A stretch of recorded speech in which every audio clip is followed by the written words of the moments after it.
आज के इस क्लास में हम बात करेंगे इकाई 2 जिसमें होता है काव्यबोध। काव्यबोध कक्षा 10वीं क्लास की परीक्षा में पूछे जाने वाला प्रश्न है, बहुत ही इंपॉर्टेंट। 10वीं या 12वीं 9वीं या 11वीं कोई भी क्लास का बच्चा हो उसके लिए बहुत ही इंपॉर्टेंट टॉपिक होता है, सभी विषय के लिए है। निर्धारित इकाई से 10 अंक के प्रश्न परीक्षा में पूछे जाएंगे, जी गारंटी है। जी ब्लू प्रिंट है 2024 का, और इसके अनुसार ही जो कमजोर बच्चे होते हैं उनको पढ़ना चाहिए, क्योंकि ये निर्देशात्मक प्रश्न पत्र होता है अभ्यास हेतु, ठीक है। JMP बोर्ड खुद निकालती है विमर्श पोस्टर के माध्यम से। इतना इसका संकेत होता है, परीक्षण होता है, लेकिन इसकी तरफ हम बात ना करके क्वेश्चनों की तरफ बात करते हैं। सबसे पहला इसमें क्वेश्चन बनता है काव्य के भेद हेतु गतिविधि। तो काव्य के टोटल 3 भेद होते हैं, जी अपन देखेंगे। पाठ्य पुस्तक में आय मुक्तक काव्य के उदाहरण की पहचान कराना, ठीक है ना। शिक्षक पाठ्य पुस्तक से उदाहरण लेकर काव्यगत अंतर्गत बाह्य स्वरूप में स्पष्ट करेगा, ठीक है। तो इसमें 2 काव्य होते हैं, एक होता है महाकाव्य, एक होता है खंड काव्य। तो आपने जब देखा होगा कि महाकाव्य बड़ा होता है, खंड काव्य छोटा होता है। महाकाव्य में किसी महापुरुष के ऊपर बात की जाती है, खंड काव्य महाभारत रामायण, और खंड काव्य में होती है छोटी छोटी जैसे रामलीला होती है, एक कहलाता है खंड काव्य। महाकाव्य में जो होते सर्गों की संख्या 7 होती है, खंड काव्य में सर्गों की संख्या कम होती है, ठीक है।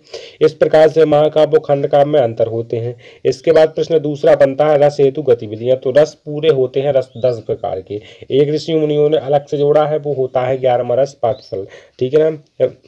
इस प्रकार से आप रस देख लेंगे। रस के बाद थोड़ी पढ़ लेना है आपको रस। इसके बाद छंद के भेद। तो छंद की सबसे पहले परिभाषा पूछेगा आपसे। तो छंद की परिभाषा होती है कविता के शाब्दिक रूप के ही छंद होता है। कविता के शाब्दिक अनुशासन का नाम ही छंद होता है। छंद की परिभाषा एक और होती है, जिस काव्य में मात्रा, वर्ण, गति, लय आदि का विचार करके शब्द योजन किया जाता है उसी को हम छंद बोलते हैं। जे छंद का एक एग्जाम्पल होता है। मात्रा लगाने वाले नियम किस प्रकार से होते हैं ये भी देख लो, क्योंकि ये आपसे पूछा जा सकता है। सभी हृदय स्वरों और उनके योग्य से उच्चारित वर्णों पर लघु मात्रा लगाई जाती है। जो छोटे शब्द होते हैं, जैसे जो छोटा आ से शुरू होते हैं वो कहलाते हैं छोटे शब्द, वहां पर एक मात्रा लगती है। दीर्घ स्वर और उनके सहयोग से उच्चारित व्यंजनों को गुरु मात्रा कहते हैं। गुरु अपन प्रयोग करते हैं ऐसे, यानी 5 बनाकर गुरु का प्रयोग करते हैं। जो बड़े शब्द प्रकार के शब्द होते हैं तो ये कहलाते हैं बड़े वाले, ठीक। इसके बाद गढ़ स्वरूप क्या होता है। गढ़ गढ़ क्या कहलाता है, जी आपसे पूछा जा सकता है, ठीक है ना। 3 वर्णों के समूह को गढ़ कहते हैं, ठीक है ना।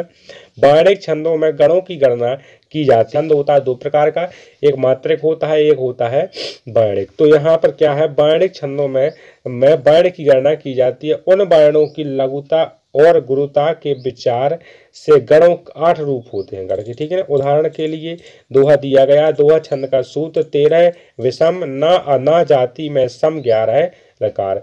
सीधी सी बात होती है कि दोहा की परिभाषा जब कभी भी पूछा जाए तो आपको देखना है कि जो 13 मात्राएं होती हैं वो कैसी होती हैं। जो विषम स्थान होता है पहले और तीसरे वाले में 13 मात्राएं होती हैं। इसके बाद दूसरे और चौथे में टोटल होती हैं 11 मात्रा। जी इसके याद करने का फॉर्मूला हो जाता है। दोहा आप जानते हो, ठीक है ना। इसके बाद आता है अलंकार। तो अलंकार हमने बोला है अभी कि आपकी परीक्षा में पूछते ही है। अलंकार 3 प्रकार का होता है, एक होता है शाब्दिक अलंकार, अर्थालंकार, उभयालंकार।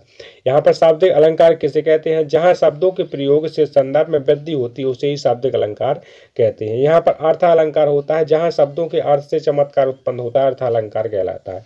उभयालंकार जहाँ शब्द और अर्थ दोनों के प्रयोग से चमत्कार उत्पन्न होता है उसे उभयालंकार बोलते हैं। अतिशोक्ति अलंकार जहां कोई बात आवश्यकता से अधिक बढ़ा चढ़ाकर की जाती है वहीं पर अतिशोक्ति अलंकार होता है। जैसे होता है हनुमान की पूंछ में लगन न पाई आग, लंका सारी जरी गई, गए निशाचर भागे। यहाँ बात को बढ़ा चढ़ाकर ही बहुत वर्णन किया गया, इसलिए इसे अतिशोक्ति अलंकार कहते हैं। एक होता है अन्योक्ति अलंकार। अन्योक्ति अलंकार में जहाँ प्रस्तुत कथन के द्वारा अप्रस्तुत अर्थ का बोध कराया जाता है वहाँ होता है अन्योक्ति अलंकार। जैसा होता है माली आवत देख कर कलियन करी पूरा, फूले फूले चुन लिए काली हमारी बरी, काली हमारी बारी, ठीक है ना। यहाँ पर की गई है। एक होता है मानवीकरण अलंकार। तो मानवीकरण अलंकार में होता है जहाँ दी पर्वत पेड़ लताएं झरने आदि पर मानवीय क्रियाओं का आरोप लगाया जाता है वहाँ होता है मानवीकरण अलंकार। इसके बाद हम कृतिका भाग में 2 निर्धारित किए गए। निर्धारित अंक की योजना 8 नंबर की आएगी। तो आपको वो वीडियो भी देख लेना, वो क्लास भी देख लेना जहाँ कृतिका नंबर 2 पर हम बात करेंगे। सो सभी भाइयों को यहाँ तक रुकने के लिए दिल से धन्यवाद। जय हिंद जय भारत। अब मिलते हैं हम अगली क्लास में।